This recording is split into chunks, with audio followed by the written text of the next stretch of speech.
A team of American soldiers is sent to retrieve the remnant of a plane crash from enemy's land, but what they didn't expect is that they will have to face some mysterious enemies that don't show themselves. The movie opens when a U.S. military cargo plane crashes behind enemy lines in Germany's Black Forest in 1945. The U.S. military tasked Sergeant Brewer and his team with finding the remnants of the plane. As he is preparing with his team to go into the deep forest, his superior, Major Johnson, comes there. Brewer is not very happy with the visit, and when Johnson tells him that he wants to introduce him to someone who will be joining them on the mission, he gets more agitated.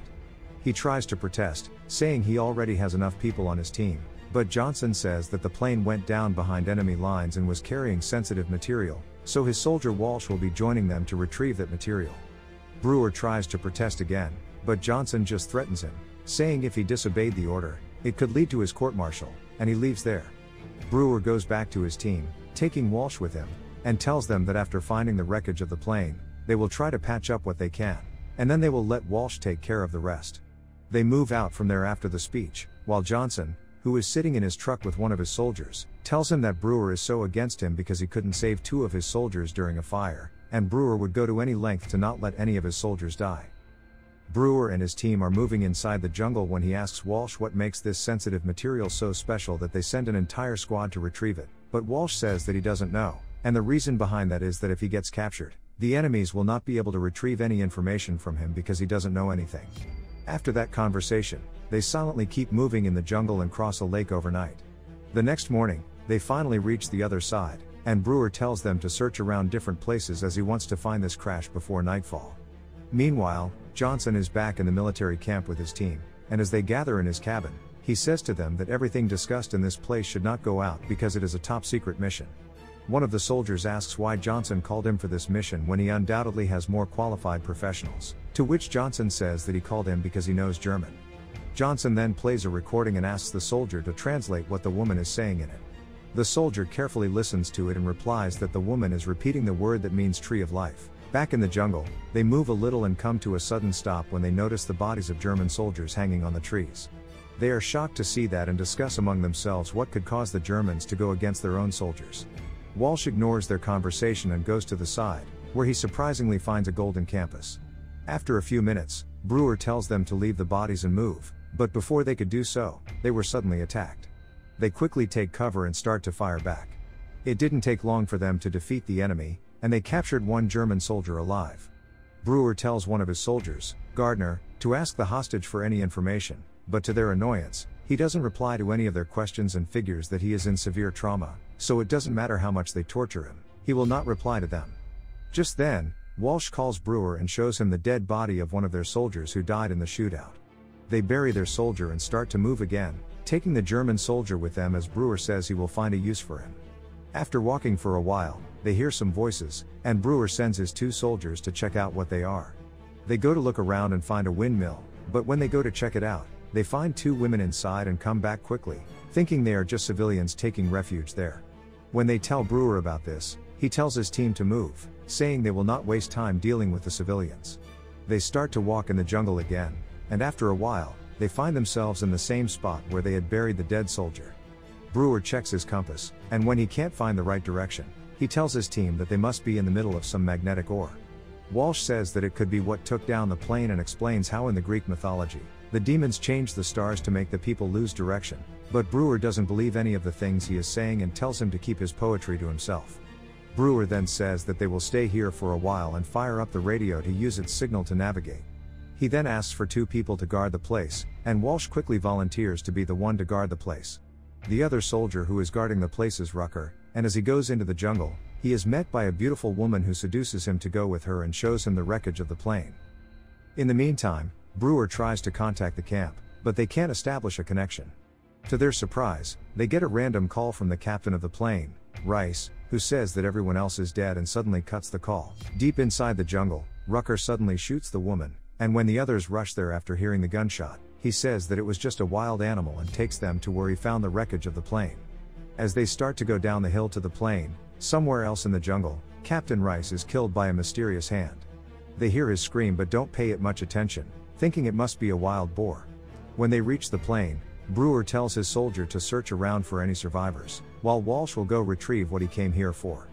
Walsh quickly finds his desired item. While outside, they are all shocked by the fact that even though there were 11 people on the plane, there are no dead bodies or signs of them around. Their first idea is that Nazis took the bodies, but Walsh says that it can't be them because if they were here, they wouldn't have left behind the box he found. One of the soldiers says that they should go back now that they have found the secret item and there are no bodies, but Brewer says that if there is the slightest chance that someone from that plane is alive, he is not leaving them behind. They start to walk again and are surprised when it starts to snow unexpectedly. They are attacked again, but this time they easily kill that person, and when Brewer goes to take a closer look, he is shocked to find that it is Captain Rice. Brewer tells his team to check him out, and as they tear his shirt, they find stitches on his chest and some ancient writing on his chest.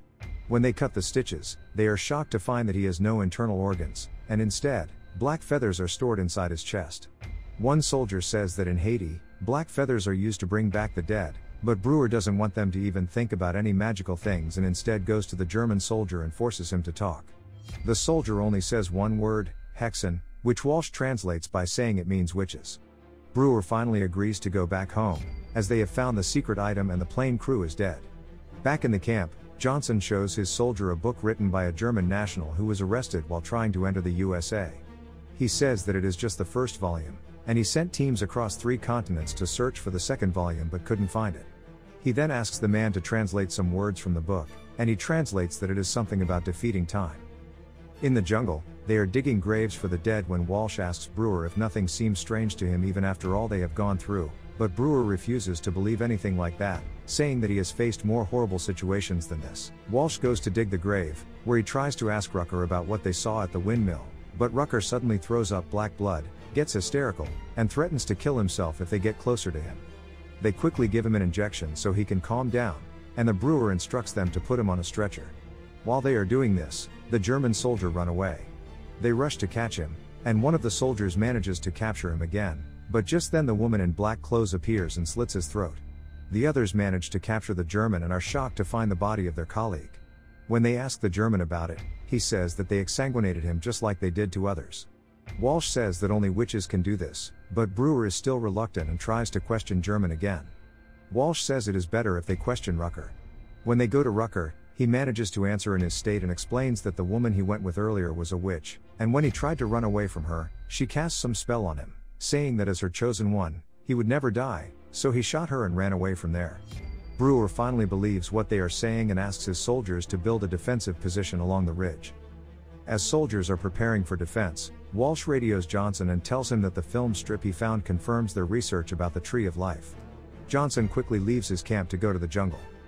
In the jungle, they are continuously facing strange events as their food turns into worms and the pig they had captured to eat is revealed to be a human being. Brewer starts losing his mind as he hears the haunting voices on the radio and shoots Taft, who tries to question his orders. Taft ran into the jungle, where he was killed by the witch. During another ambush with witches, an arrow kills the German soldier, and when they go to Rucker for further questioning, they find that he has also escaped. In the course of the next few hours, they lose several soldiers, which results in Brewer losing his mind, so Walsh takes over the team. Brewer is enraged when he finds them following Walsh's order and shoots a soldier, Morgan, who was questioning him. This causes soldiers to scatter around in the jungle, and they get killed by witches who collect their blood. Brewer completely loses his mind as he attacks Walsh for taking over his team, but the last remaining soldier, Freeman, shoots Brewer and saves Walsh. Walsh and Freeman start to move into the jungle in order to find the windmill, but to their surprise, it is not where they first saw it. Walsh says that witches must have put a concealment spell on it, so after trying for a while, they manage to find the windmill. They go to search inside the windmill, and Walsh finds the second volume of the occult book he and Johnson were searching for. He shows it to Freeman and explains that the witches kill soldiers to get their blood so they can feed their immortality, and his true mission was to find the Tree of Life. Freeman is angry that Walsh deceived all of them, and he attacks Walsh. They suddenly fall through the floor into a cavern containing the skeletons of warriors that had been killed over 100 years ago by the witches. They look around and find a connecting cavern that leads them to the Tree of Life. There they encounter Rucker, who is now fully enslaved by witches, and capture them when they try to kill the main witch sleeping under the tree. Freeman is sacrificed as part of the witches' ritual, and the witches prepare to kill Walsh next, but Johnson arrives and fires his gun. The witches quickly turn into crows to escape, while Walsh and Johnson collect flowers containing the tree's magical properties before setting its roots on fire.